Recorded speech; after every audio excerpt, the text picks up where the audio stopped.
Okay, let's dive into this. Picture this. A whole city, New Atlanta, back in 2087, suddenly it's gripped by this silent terror. Not from outside, but from within, from people's own minds. Exactly. Almost overnight, you had hundreds of thousands of people, doesn't matter who, men, women, kids, all experiencing the same horrific night terrors. And we're talking severe reactions here. Oh yeah, screaming fits, children literally clawing at walls while asleep, adults needing sedation or, sleeping in shifts just to watch each other. It sounds absolutely harrowing. And the really unsettling part, about 400,000 of them shared this one crucial symptom. They couldn't wake themselves up. They were trapped. Right, and that inability to self-awaken, Yeah. that's really the key differentiator here. It separates it from, say, typical mass hysteria or shared anxiety dreams. How so? Well, usually, even in mass psychogenic events, people eventually wake up. This neurological lock-in, as you described it, suggested something more systematic, something acting on them. Which is where Dr. Cassian Muir comes in, and the Dream Watch Initiative. Mm-hmm. The Consciousness Anomaly Task Force. Yeah, a joint civilian-military group set up specifically for this kind of weirdness. Now look, clusters of bad dreams, they'd seen that before. Mass nightmares weren't totally new. But New Atlanta was different. Completely different. It wasn't just the scary content, it was the structure underneath, the actual neural activity in all these sleeping brains, identical patterns. Like the sources said, the dreams were behaving like networks. Exactly. Like network. That idea is, well, it's fascinating, isn't it? Dreams forming actual networks. It suggests a kind of interconnectedness of consciousness that we don't really understand. Like a shared mental space where these nightmares could spread and hold the exact same shape. Precisely. Spreading and synchronizing. And then it got even stranger. People who were comatose, barely any brain activity, even they were sometimes heard whispering this phrase. The same phrase. The exact same phrase. They come in the dark when the body forgets the light. Right. Coming from the deepest levels of unconsciousness, that recurring whisper, that's what led Dr. Muir to actually name the source. He called them the entities. Instantly gives it that layer of deep mystery beyond just a scientific problem. Absolutely. And that phrase itself, when the body forgets the light, it suggests something specific, right? A vulnerability. It does. It points towards a particular state, maybe deep sleep, maybe that transition phase where our usual conscious defenses are down. Like these entities were keyed into that specific moment, not just random terror. So Muir's team, Dreamwatch, they started using this technique called neuromagnetic dream mapping. Think of it like a very advanced MRI, specifically designed for visualizing the sleeping brain's activity patterns. And the results were, frankly, unbelievable. They found these synchronized spikes in brain activity. Identical spikes. Identical down to the millisecond across hundreds of thousands of people. The sources are clear. This level of sync is, well, it's impossible. Impossible unless some kind of external signal was aligning them all. This wasn't just shared trauma manifesting. It felt orchestrated. And that implication, the external signal, that really shifts the whole investigation, doesn't it? Completely. It moves away from purely psychological causes towards an outside influence manipulating consciousness on a massive scale. So where did they look for this signal? Okay, so get this. Muir started comparing these unique dream patterns against everything imaginable. Radar signals, sonar, background radiation from space, anything electromagnetic. Just casting a wide net. A really wide net. And incredibly, one specific source pinged a match.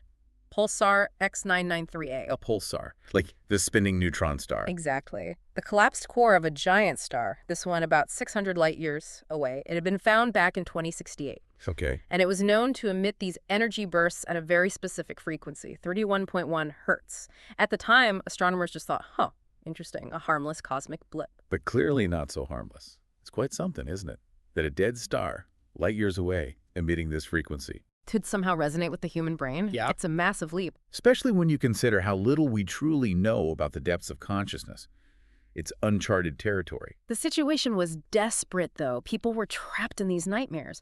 So Muir, he makes this incredibly risky call. He volunteers himself. Volunteers for what, exactly? For this controversial procedure-induced sleep tracking. Basically, they put him to sleep, but use these highly sensitive quantum entanglement sensors to monitor his dream state in real time. He'd be asleep, but sort of aware, or at least they could track his experience minutely. Wow, so stepping right into the fire. Directly into it. Yeah. And almost immediately after falling asleep, he encountered it, this terrifying space. What did he describe? A room, but with no walls, just shifting, suffocating shadows everywhere, intense pressure behind his eyes. He mentioned the smell or taste of burning copper, and this overwhelming feeling of being watched. Millions of unseen eyes just observing him from the darkness. That feeling of being watched by something vast, unknowable. That resonates with a lot of nightmare accounts. But this sounds amplified beyond belief. It wasn't just a bad dream, he said. It felt like an encounter. And the physical effects? Severe. He woke up violently ill, memory was fragmented. But here's the kicker. The monitoring equipment itself registered something anomalous. Like what? The report said, and I quote, "Something entered his dream that had mass." Mass. In a dream. Tangible presence within the intangible. It's a chilling detail. That is chilling. It's the first hint, really, that these entities weren't just psychological phantoms. They might have some other form of existence, measurable somehow. So back in the lab, they pore over the data from Muir's nightmare trip. Yeah. And buried inside that pulsar signal, the 31.1 hertz. They found something more. Yeah. It wasn't random noise. There was a pattern hidden inside it. A compressed, nested fractal pattern, you know, like those patterns that repeat infinitely at smaller scale? Mandelbrot-like structures, yeah. Exactly. Their AI flagged it, called it the dread code. The dread code. Aptly named. It seemed to be the blueprint, the underlying architecture the entities were using to infiltrate minds.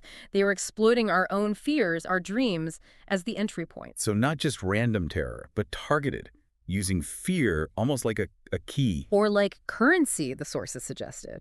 Raw emotion was the doorway, and fear was the payment to get in. And the really disturbing part, the implication wasn't just torment, it was feeding. Feeding. Like psychic vampirism. That's the implication, that somehow our fear, our nightmares were providing sustenance. It totally reframes what a nightmare could be. Absolutely. It shifts from an internal process to potentially a conduit for, well, for kind of cosmic parasite using our own minds against us. And then you have the human element making things worse. Reports started popping up about this shadowy online group called themselves the Somnari. The Somnari. What were they doing? They were actively seeking out the nightmares, competing almost to have the most vivid, the most terrifying ones. They were even using illegal neurodrugs to boost their REM sleep, make the terror more intense. Why on earth would anyone do that? They didn't get it. They didn't realize their intense fear, their supercharged nightmares were generating stronger pulses within this dream network. They were acting like amplifiers. Unknowing amplifiers for the entities, making the signal stronger for everyone else. Exactly. They thought they were exploring limits or maybe achieving some kind of dark enlightenment. But they were just being used, exploited. It's profoundly disturbing. Human complicity, even unintended, making the threat worse. Our fascination with fear turned against us. Muir eventually tracked some of them down. An underground facility out in Nevada. They were gathered nightly, hooked up to black market tech designed to maximize the nightmare experience. Just willingly plugging into the terror. He saw one woman. She dreamed herself into this pit of spiders, just writhing. Woke up with this serene, almost blissful smile and whispered, "We keep them fed so they don't come when we're awake." Oh, wow.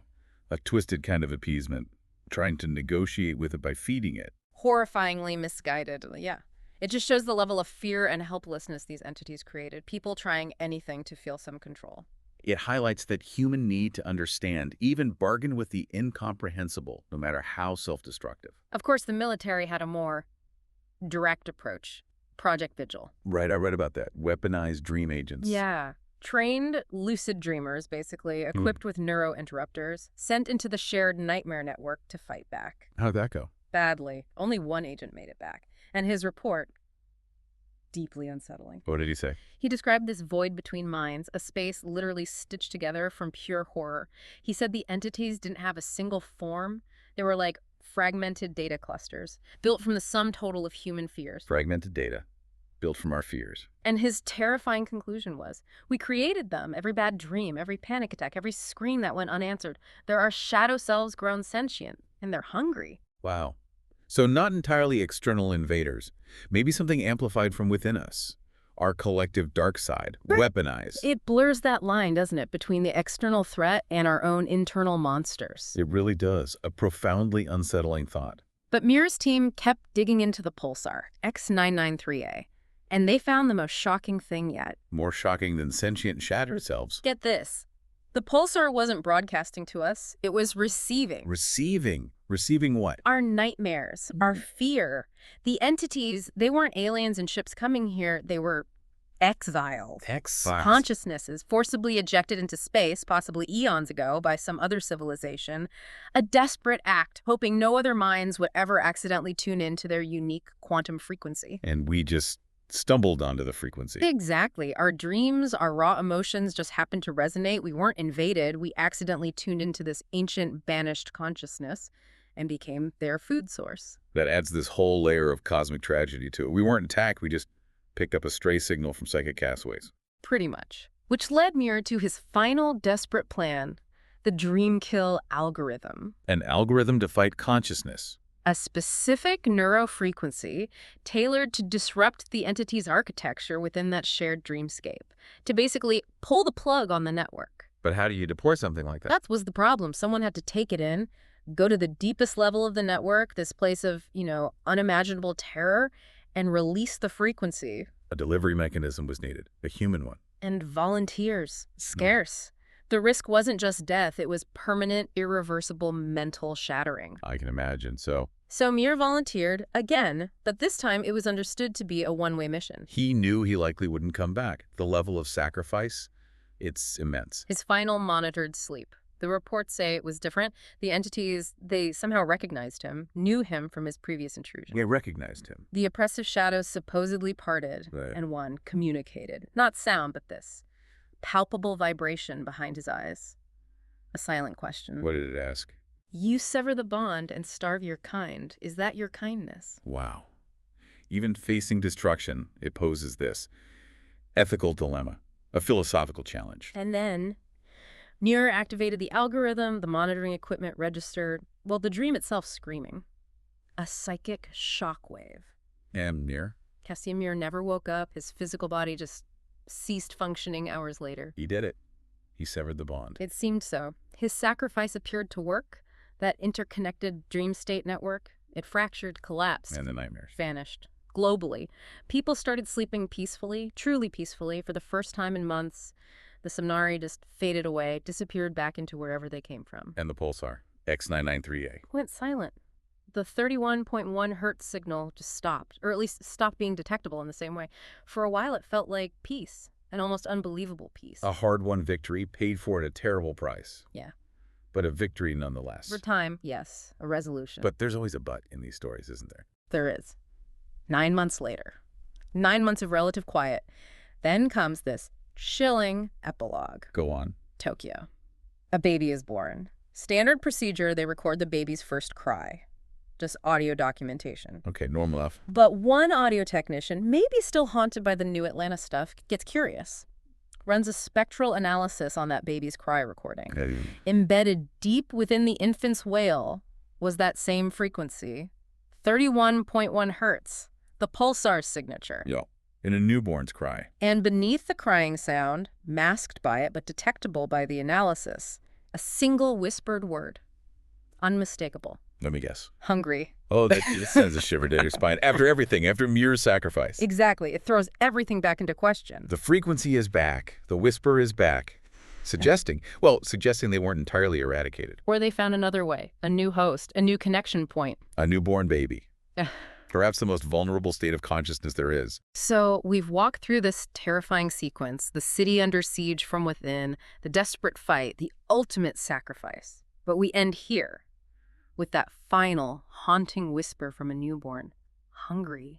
It lingers, doesn't it? It really does. What does that tell us about these entities? Was Muir's act enough, or did it just scatter them, force them to adapt? Have they found a new way in, maybe even more insidious than before? Or was the agent right? Are they part of us, something that can never truly be destroyed, only suppressed? And now they're stirring again. A chilling question to leave our listeners with. Were they defeated or just dormant and waiting?